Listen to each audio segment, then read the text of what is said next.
Hello, everyone. Thank you for joining us today. My name is Catherine Wright. I'm a park ranger for San Mateo County Parks. And this evening, I'll be talking to you about BioBlitzing and the City Nature Challenge, which is occurring this weekend. So I'm going to share my presentation with you in just a moment.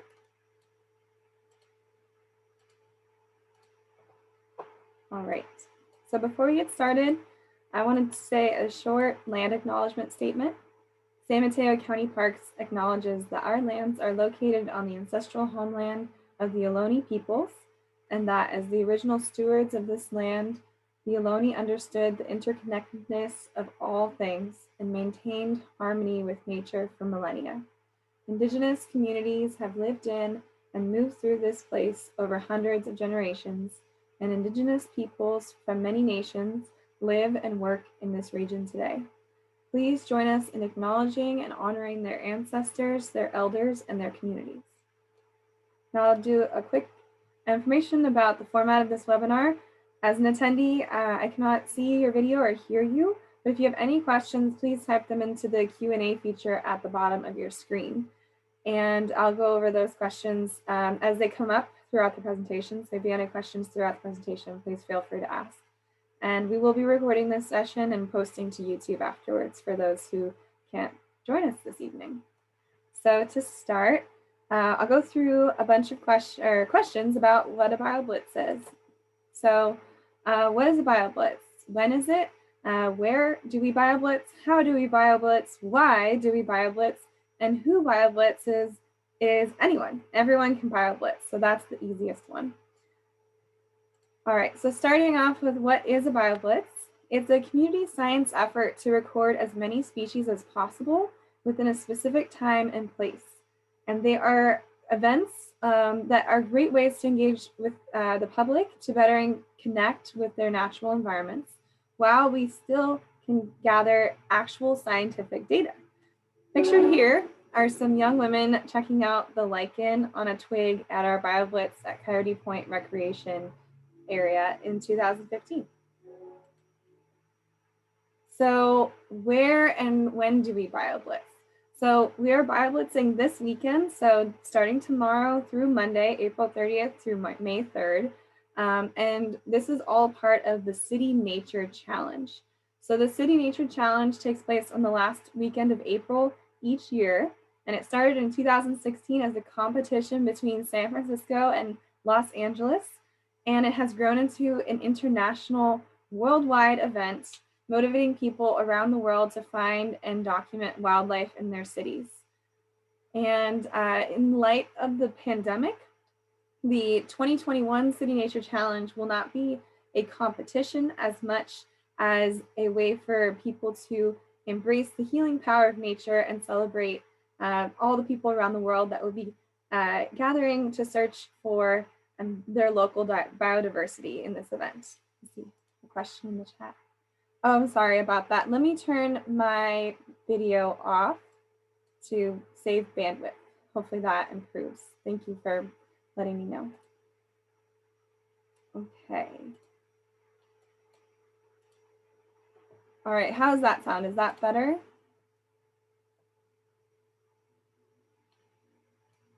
Okay. So the City Nature Challenge last year, we had over 244 cities participating with more than 41,000 people. And that all those people made over 800,000 observations in the 4 days of the challenge. And the City Nature Challenge this year is gearing up to be one of the biggest ones that we've done yet, with over 350 cities in over 40 countries signed up. So it's really exciting to be a part of this. For this specific event, we ask that you BioBlitz in one of our San Mateo County parks. But if you happen to BioBlitz anywhere, wherever you are, it contributes to this challenge if you're in the Bay Area. The goal of this is to gather as much biodiversity information as possible, and I'll get more into that.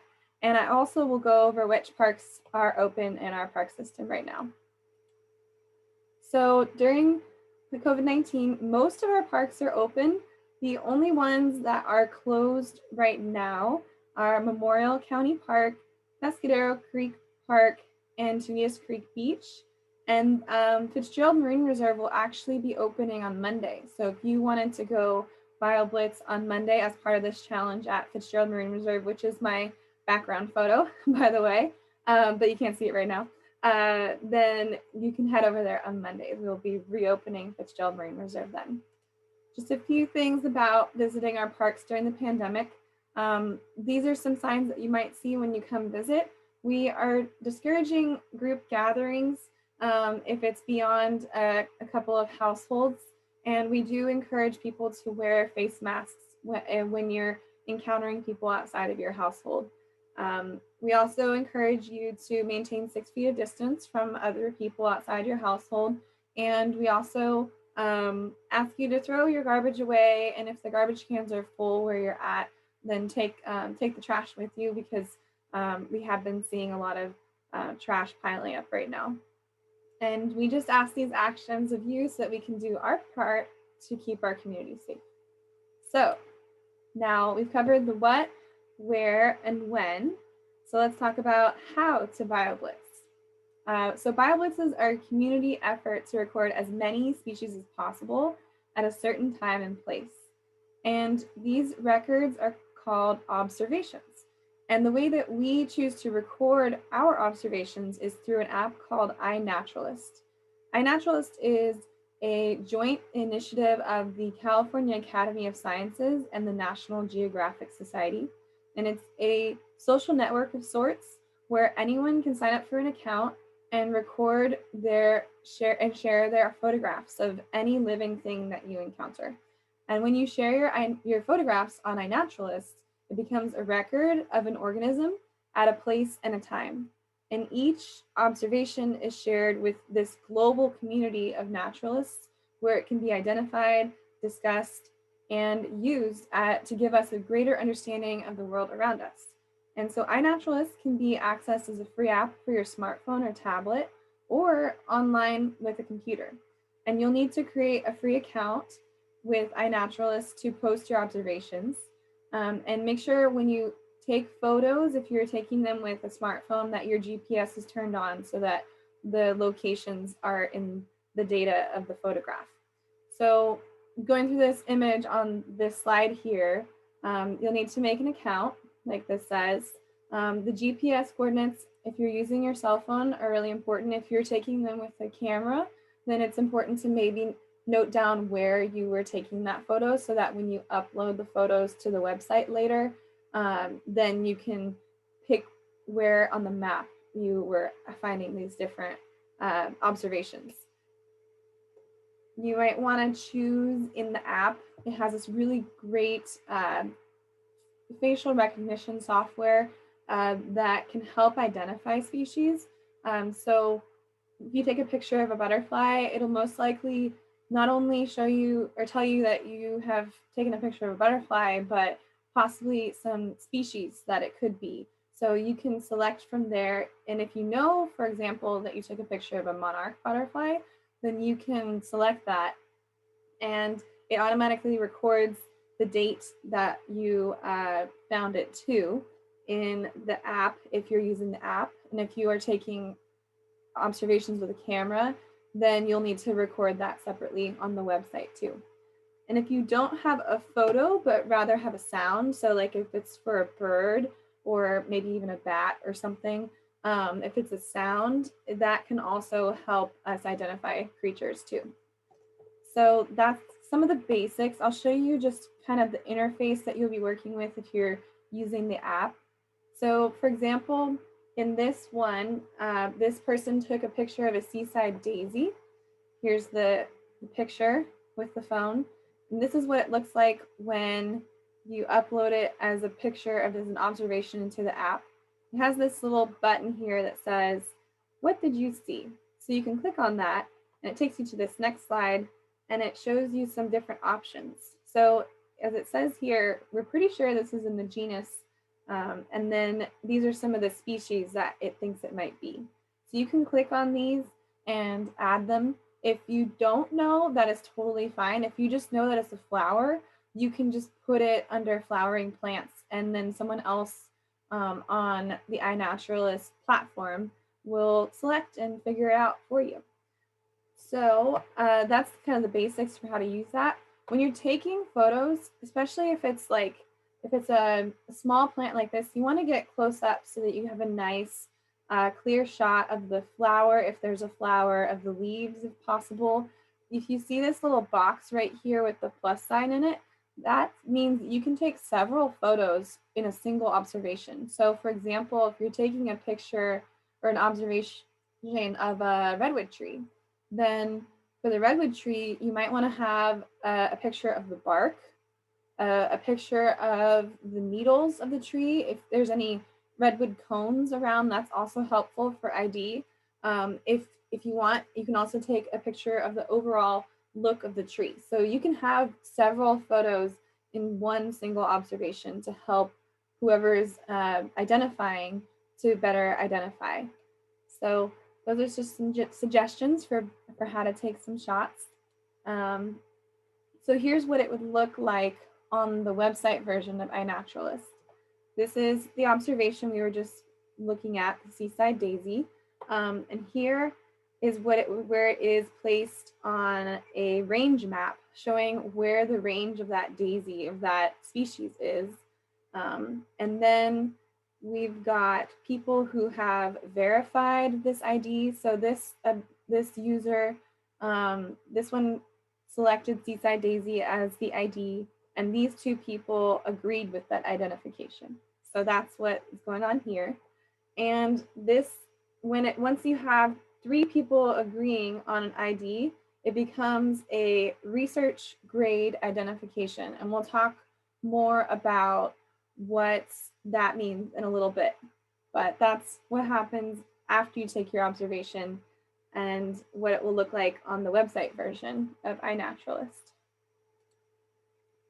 All right, so when you're bioblitzing, you want to be curious about anything and everything you see. Look for as many different species as possible.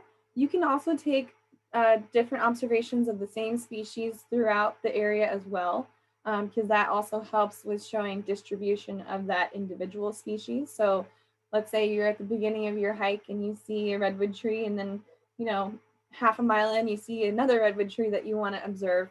That's totally fine too.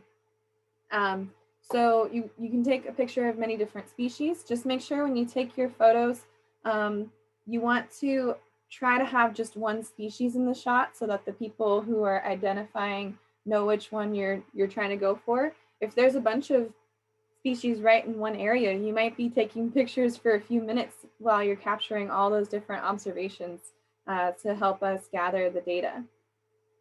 And this is the, let's see, I'm going to go to this next page to show you how many observations there are around the world. So this is a map of all the observations that have been made across the world so far since iNaturalist has been up, which has, I think, been about 12 years or so. So there's been a lot of observations made. This is actually a screenshot from last September, where we have 49 million observations. And I just looked earlier today, and we're up to about 63 million. So there's been a lot of observations made in the last 6 months. And so when this site went live, let's see, we have, 300,000 species identified, more than that now. And the really great thing is that all this data, especially data that has been research grade quality, like we just talked about, this is really important to science. The data that you collect provides a date, a time, a location, and an image or sound of a living organism. And you can do that with just a couple touches of your finger. And this data is then available for scientists to track trends of where species are found, what times of year, what life stage they're in, all these sorts of things that are super important. And it's already being used in many research papers. So these are just some studies that occurred in 2019 using using data from iNaturalist. So over 225 papers, scientific papers, used iNaturalist data in 2019. And this is just some of the examples of work that your data might be contributing to. Pretty cool stuff. So another reason that we love BioBlitzes, especially San Mateo County Parks, is for land management. So this is a map of Junipero County Park in San Bruno from the 1981 master plan. And a lot of our parks have master plans that have outlines like this that shows suggestions for how the park should be used, what areas to develop for different recreation possibilities, and how that would impact the natural resources of the park. And this map in particular demonstrates the vegetation types present within the park as best as can be displayed in 1981. So for example, this swatch right here is oak woodland with the OW in it. And it's kind of a general tracing around of that habitat. And so this next section that I'm going to put on here shows the different species that are typically present in an oak woodland. So these listed species here. And it shows also which ones are native or which ones are introduced, which ones are threatened or endangered species. However, while this is good information, it doesn't tell us where these species exist within these blocks of habitat types within the park. So this is where iNaturalist comes in and assists us. So here is an overlay of Junipero County Park. This is slightly blurry, so I apologize for that. But this is a map of after we did our BioBlitz at Junipero Park with all the observations that have been in the park since then.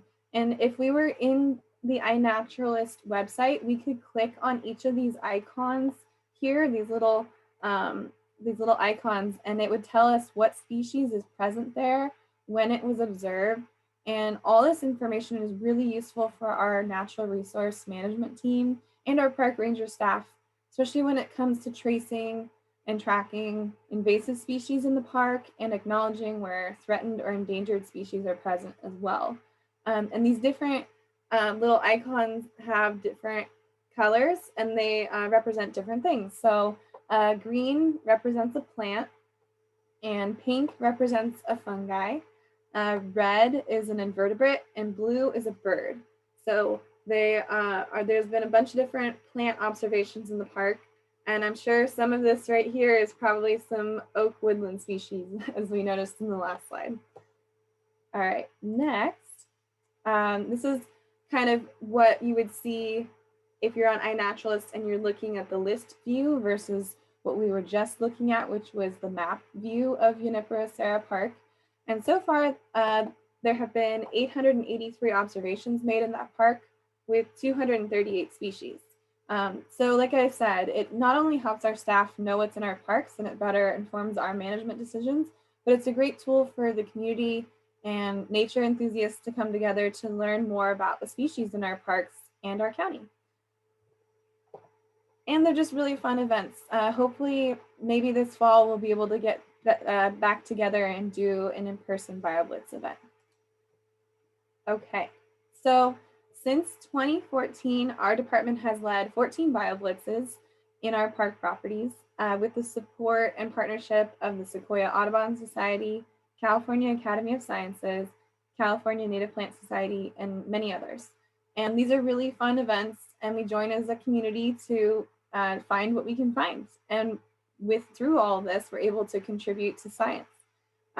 Our 14 BioBlitzes so far have accumulated over 12,500 observations from over 200 participants. We've had a lot of people participate again and again. They've really enjoyed it. And with 1,400 species ID'd. So the great thing about iNaturalist is that you can use it anytime, anywhere. So you don't have to use it during a BioBlitz. And you can use it all over the world even. I went to Europe a couple years ago and used it to try to find out what some of the pretty flowers I was seeing were, and it worked really great. Many people have made observations in our parks outside of our BioBlitz events, and to date, we have over 100,000 observations made within our parks from almost 3,000 observers and over 3,500 species identified. And so these, again, these are screenshots from back in September when I last updated this PowerPoint. So this probably will have increased a lot over time. So, all right, so that's mostly what I wanted to cover today. If you have any more questions that come up, please feel free to type those in the chat. And just to recap, this will be a self-guided BioBlitz because of the pandemic. We can't wait to get back to face-to-face events, hopefully very soon. And for this, you will need to download iNaturalist on your smartphone or tablet and create an account, or you can take photos with a camera and then upload those onto the computer afterwards. But yeah, do that and then visit any one of our open parks from now, or starting tomorrow until Monday. And then you'll have a week to upload your observations. And after that, there'll be tons of fun trying to identify all of the different observations that were uploaded. So be sure to check back in throughout the next couple of weeks to see how many observations people have made. My contact information is on here if you want to take a screenshot or a picture. Be sure to follow us on social media. We have updates about upcoming webinars and events and lots of cool things found in our parks. I'm going to post these links into the chat or into the Q&A, and so that you can all have a chance to see let's see, I'm going to put it into one of these answers. And so if you are interested in finding that, it's in the answered, my answer version of the question on there. So if you have any other questions, please feel free to type them in the chat or email me separately. I really hope that you take a chance and download the app and get out into our parks this weekend and take some observations. It doesn't have to be a full day or anything. It can just be like a couple here and there. And it's really great and a great chance to contribute to our data that we've collected over time. So thank you all for joining me this evening. I'll try to turn my video back on. I'm going to stop sharing for the moment. Thank you all for joining me this evening. And if there aren't any other questions, I will close out the webinar. All right, thank you all. And I will be sending out an email with all the links and everything in it too.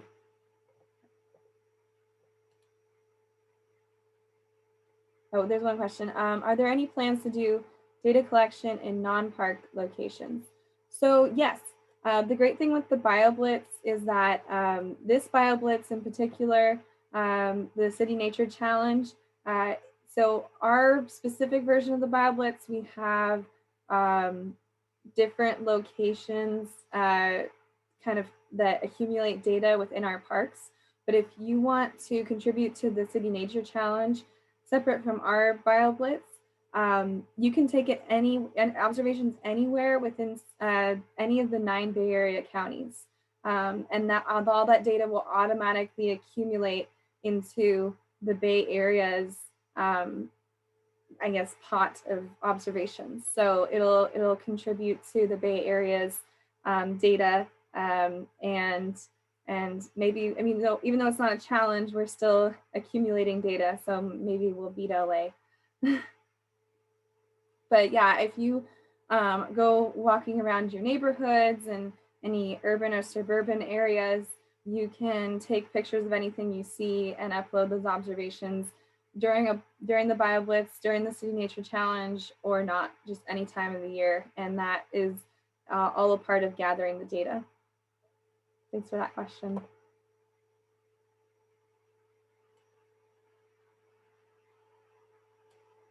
Okay, well, thank you all for joining. I'll be sending out the links, like I said, to everyone who registered for the webinar.